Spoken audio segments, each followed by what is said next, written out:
नमस्कार. भगवान श्रीकृष्ण अर्जुनाच्याही समोर होते आणि भगवान श्रीकृष्ण दुर्योधनाच्याही समोर होते. पण फरक काय झाला दोन्हीमध्ये? अर्जुन जेव्हा गोंधळलेल्या अवस्थेत होता, मायेच्या प्रभावाखाली जेव्हा तो होता, तेव्हा अर्जुनाने काय केलं? श्रीकृष्णांना समर्पित झाला. अर्जुन श्रीकृष्णांना समर्पित झाला आणि त्यांनी गीतेमध्ये जे सांगितलेलं आहे की तू फक्त निमित्त आहेस आणि कर्मण्येवाधिकारस्ते मा फलेषु कदाचन, तू तुझं कर्म बेस्ट कर्म कर, पण तू त्या फळाच्या नादी लागू नकोस, चिंता करू नकोस. हे श्रीकृष्णांना समर्पित होऊन त्यांनी सांगितलेल्या गीतेवरती स्वतःला अनेक प्रश्न विचारले, मनन केलं, चिंतन केलं आणि त्या माध्यमातून त्यांनी स्वतःची एक स्थितप्रज्ञ अवस्था जी आहे, सुख दुःखे समे कृत्वा, ही जी समतोल अवस्था आहे ती प्राप्त करून घेतली. मग दुर्योधनाच्या बाबतीत काय झाले? श्रीकृष्ण समोर होतेच, परंतु दुर्योधनानं काय केलं? माझा अहंकार श्रेष्ठ आहे, माझं पद श्रेष्ठ आहे, माझी सत्ता श्रेष्ठ आहे, माझं आणि मी याला महत्व दिलं आणि तो श्रीकृष्णांना समर्पित नाही झाला.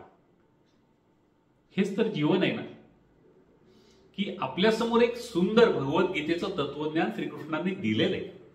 आता प्रश्न हा आहे की त्यांनी ते जे तत्वज्ञान दिलेलं आहे, ते जो विचार दिलाय गीतेमधला, तो विचार आम्ही समर्पित होऊन आमच्या आतमध्ये अनेक प्रश्न स्वतःला विचारून, मी त्याच्यावरची चिंतन करून, मी माझ्या जीवनातली ती सुंदर स्थितप्रज्ञ अवस्था कशी प्राप्त करायची आहे हे ठरवू शकतो.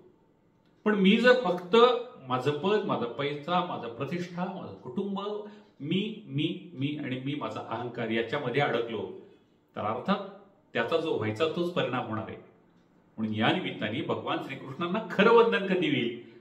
तर त्यांनी दिलेली गीता समोर आहे आणि आपल्यातला अर्जुन जागा करूयात, स्वतःला अनेक प्रश्न विचारूयात, अनेक पद्धतीने मनन करूयात आणि ती स्थितप्रज्ञ अवस्था म्हणजे काय आहे? या पृथ्वीवरती एवढ्या मोठ्या ब्रह्मांडामध्ये भगवान श्रीकृष्ण मी गुणाच्या आणि कालाच्याही पलीकडे आहे असं म्हणतायत म्हणजे काय? आणि मी प्रत्येक ठिकाणी आहे पण मी निराकार आहे असं म्हणतायत म्हणजे काय? ते जर स्वतःला शोधायचं असेल तर प्रश्न स्वतःच विचारले पाहिजेत, गीता स्वतः समजून घेऊन आचरणात आणली पाहिजे. महत्व तिथे आहे, ते माझ्या कृतीमध्ये, ते माझ्या आचरणामध्ये मला जर आणता आलं तर मला या सगळ्यांची प्रश्न उत्तर मिळणार आहेत आणि मला ती सुंदर स्थितप्रज्ञ अवस्था आहे ती प्राप्त होणार आहे. करूयात, मनन करूयात, चिंतन करूयात, गीता समजून घेऊयात आणि आपापल्या पद्धतीनं ती आनंद अवस्था कशी मिळते आहे ते बघूयात. धन्यवाद.